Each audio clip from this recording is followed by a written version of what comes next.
The mahogany conference table gleamed under the fluorescent lights as Sarah clicked to the next slide. Numbers flashed across the screen, each one carefully selected to tell her story. My story, according to her. The story of how I, Rebecca Chen, had supposedly embezzled nearly $2 million from our family's company. I kept my expression neutral as I watched my older sister's performance. She'd always been the dramatic one. As CFO, it pains me to report this, Sarah continued, her voice trembling with well-practiced emotion. But the evidence is undeniable. The unauthorized transfers, the offshore accounts, all trace back to Rebecca's department. My name is Rebecca Chen, and at 34, I'm the youngest executive in Chen Innovations history. While Sarah followed our father's path into finance, I chose to build the company's research and development division from the ground up. In 5 years, I turned it into our most profitable sector. Not that Sarah ever acknowledged that. I glanced around the boardroom, noting the expressions of shock and disappointment on our board members' faces. Mr. Phillips, who'd known me since I was a child, couldn't even meet my eyes. Mrs. Rodriguez, our newest board member, was already whispering to her colleague, no doubt questioning the wisdom of joining a company with such apparent internal strife. But it was our father's face that hurt the most. David Chen, founder and CEO of Chen Innovations, sat at the head of the table, his normally commanding presence diminished by what he was hearing. He looked older suddenly, the weight of Sarah's accusations aging him before my eyes. The pattern is clear, Sarah was saying, clicking through more slides. Small transfers at first, then larger amounts as she grew bolder.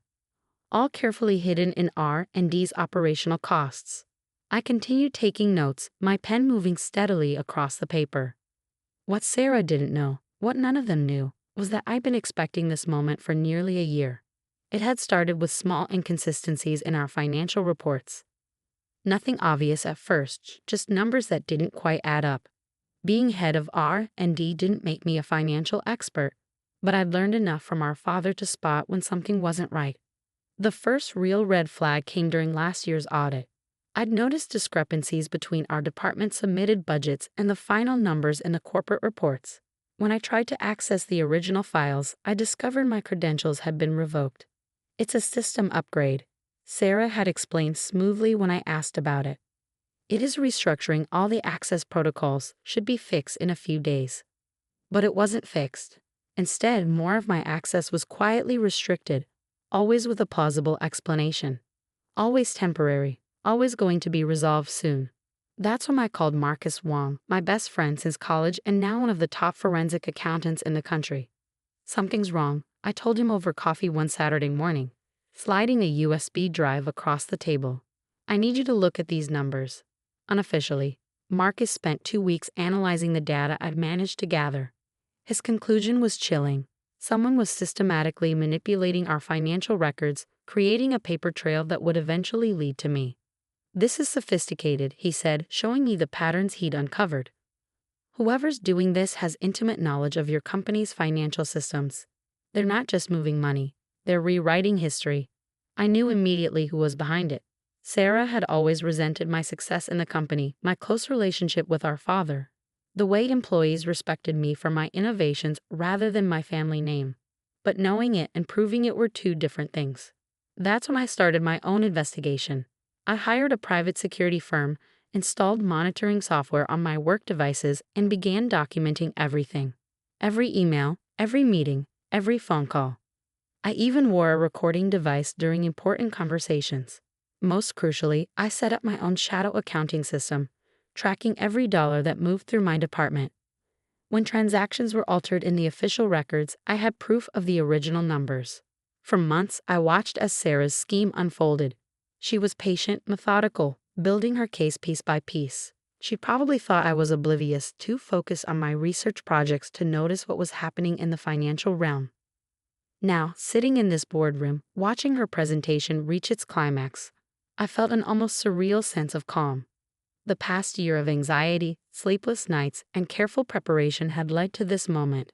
Given the severity of these findings, Sarah said, her voice heavy with false regret, I recommend immediate suspension of Rebecca's duties pending a full investigation. We need to protect the company's interests. She clicked to her final slide, a summary of the supposed evidence against me. The room was silent except for the soft hum of the projector. "Rebecca," our father said finally, his voice rough with emotion, "do you have anything to say in your defense?" I closed my notebook carefully and met his gaze. "Yes," I said quietly, "but I think it would be better if we heard from the FBI first." The door to the boardroom opened and two agents walked in, followed by Marcus in his official capacity as a forensic accountant for the federal investigation. Sarah's presentation clicker clattered to the floor.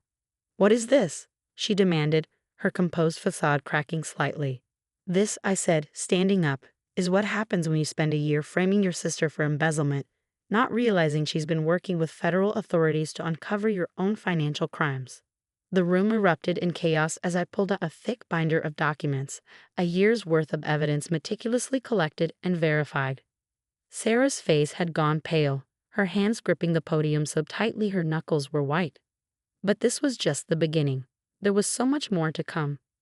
The boardroom crackled with tension as Agent Torres opened her briefcase, pulling out several documents. "Miss Sarah Chen," she said, her voice crisp and professional, "we have a warrant to seize all company financial records and your personal electronic devices." Sarah's eyes darted between the agents, Marcus, and me, like a cornered animal searching for escape. "This is ridiculous," she sputtered. "Rebecca is clearly trying to deflect from her own crimes. I have proof." "You have fabricated evidence," Marcus interrupted, stepping forward. He began distributing copies of a report to the board members. "What you don't have is an explanation for the real money trail, the one leading to accounts in the Cayman Islands, Singapore, and Switzerland, all controlled by you." I watched as our father picked up the report with trembling hands. In all my years, I'd never seen him look so devastated. He'd built Chen Innovations from nothing, working 18-hour days, sacrificing everything to create a legacy for his daughters. And now he was watching that legacy crumble. "Dad," Sarah said, her voice taking on the pleading tone she'd always used to get her way, "you can't believe this. Rebecca's always been jealous of me, of my position in the company. She's trying to destroy me." I pulled out my phone and pressed play on a recorded conversation from 3 months ago. "The transfers are almost complete." Sarah's voice filled the room. "Once the money's moved through the shell companies, there won't be any way to trace it. And by then, Rebecca will take the fall for everything." A male voice responded, "Are you sure she doesn't suspect anything?" Sarah's recorded laugh was cold. "Rebecca? Please, she's too busy playing with her precious research projects to notice what's happening. By the time anyone figures it out, I'll be gone, and she'll be facing federal charges." The recording ended, leaving a heavy silence in its wake. Sarah's face had lost all color. "That was your conversation with James Morton," I said quietly, "your contact at First Liberty Bank, the one who helped you set up the fraudulent accounts. He's been cooperating with the FBI for the past month." Mr. Phillips cleared his throat. "David," he said gently to our father, "I think we need to call an emergency board meeting, without Sarah present." Our father nodded slowly, looking every one of his 65 years. "Sarah," he said, his voice breaking slightly, "please go with the agents. Don't," he paused, collecting himself, "don't make this any worse than it already is." As the FBI agents led Sarah from the room, she turned to me one last time. "You've ruined everything," she hissed. "I hope you're happy." I met her gaze steadily. "No, Sarah, you did this yourself. I just made sure the truth came out." After Sarah was gone, I spent the next 2 hours walking the board through the evidence I collected. The original financial records showing the real transactions. The monitoring logs documenting every change Sarah had made to implicate me. The network of shell companies she created to hide the stolen money. The total amount, Marcus explained, pointing to a figure on page 12 of his report, is closer to $5 million. She's been siphonning funds for at least 3 years, possibly longer. Mrs. Rodriguez shook her head in disbelief. But why? She was CFO, next in line to be CEO. Why risk everything? "Because it wasn't enough," I said softly, looking at our father. "It was never enough for her." I remembered all the times growing up when Sarah had to be first, had to be best, had to have more than anyone else. How she'd take credit for my achievements, minimize my successes, always position herself as the superior sister. When I'd started the R&D division, Sarah had predicted it would fail within a year. Instead, it became our most innovative and profitable department. My success had been a constant thorn in her side, a challenge to her narrative of being the only competent Chen daughter. The board meeting continued late into the evening. Emergency measures were put in place. A forensic audit was ordered. Press statements were drafted. Through it all, our father sat quietly, speaking only when necessary. Finally, as the room cleared out, he asked me to stay behind. "How long have you known?" he asked once we were alone. I sank into the chair beside him. I started suspecting something was wrong about a year ago. But I needed to be sure. I needed proof that couldn't be disputed. He nodded slowly. "All those dinner invitations I turned down. Those conversations you tried to have with me. You were trying to tell me, weren't you?" "I wanted to," I admitted. "But Sarah had too much influence. She would have convinced you I was just being paranoid, trying to undermine her. I needed irrefutable evidence." "When did I fail so badly as a father?" he asked, his voice barely a whisper. My heart ached at the pain in his voice. "You didn't fail, Dad. Sarah made her own choices." But even as I said the words, I thought about all the times he'd let Sarah's behavior slide. The competitive streak that turned cruel, the manipulation disguised as sisterly concern, the constant need to prove her superiority at anyone's expense. "The company will survive this," I said, trying to sound confident. "We've already identified most of the affected accounts. Marcus thinks we can recover a significant portion of the stolen funds." He reached over and took my hand, squeezing it gently. "I'm not worried about the company right now. I'm worried about my daughters, both of them." As we sat there in the darkening boardroom, I thought about Sarah, probably being processed at the federal building downtown. Despite everything she'd done, she was still my sister. Part of me wished things could have been different. But as Marcus had reminded me earlier, sometimes the kindest thing you can do for someone is let them face the consequences of their actions. The next few days would bring more revelations, more challenges, and more difficult conversations. But for now, I sat with my father, both of us processing the reality of how our family had fractured and wondering if it could ever be whole again. The morning headlines hit like a tsunami. CFO of Chen Innovations arrested in massive fraud scheme. Sarah's corporate headshot stared out from every major business publication, her confident smile now seeming more like a smirk. The story we'd managed to keep contained in the boardroom was now public knowledge. I sat in my office, surrounded by the glass walls that overlooked the R&D department I'd built, reading through the flood of emails and messages. Employees were shocked, concerned, looking for reassurance. The innovation that had been our hallmark couldn't stop just because my sister had tried to destroy everything. A soft knock at my door made me look up. It was Marcus, carrying 2 cups of coffee and looking like he hadn't slept. "Sarah's being arraigned this morning," he said, setting a cup on my desk. "The prosecutor thinks there might be more conspirators. They're offering her a deal if she cooperates." I took a sip of coffee, letting its warmth fight against the chill that had settled in my chest. "Has she taken it?" Marcus shook his head. "Not yet. Her lawyer's still trying to negotiate better terms. But the evidence is overwhelming, Rebecca. She's looking at serious time unless she gives them something valuable." The thought of my sister in prison felt surreal. Despite everything she'd done, a part of me still remembered the girl who'd taught me to ride a bike, who'd helped me with my math homework, who'd once been my closest friend. "Mr. Chen wants to see you," Marcus added gently. "He's in the main conference room with the crisis management team." I found my father surrounded by lawyers and PR consultants, all talking strategies and damage control. He looked up when I entered, and for a moment, I saw a flash of something in his eyes. Pride, maybe, or relief. "Rebecca," he said, standing. "We need to talk about the future of Chen Innovations." The room cleared quickly, leaving us alone with the morning sun streaming through the windows. My father walked to the glass, looking out at the city skyline. "I'm stepping down as CEO," he said quietly. "Dad, no." He held up a hand, stopping my protest. "It's time. The company needs new leadership, someone who can restore trust and move us forward." He turned to face me. "The board has already approved it. They want you to take over as CEO." I felt the weight of his words settle on my shoulders. "Are you sure? After everything that's happened?" "Because of everything that's happened," he corrected. "You protected this company, Rebecca. You uncovered the truth when it would have been easier to look away. You showed leadership when I was blind to what was happening in my own family. Before I could respond, my phone buzzed. It was a text from the prosecutor's office. Sarah had rejected the deal. She was pleading not guilty, claiming she'd been set up by me. I showed the message to our father. He read it, his face growing tired again. She still can't admit what she did, can she? No, I said softly. She never could. The trial began 3 months later. I spent the intervening time learning every aspect of running Chen Innovations, working closely with our father to ensure a smooth transition.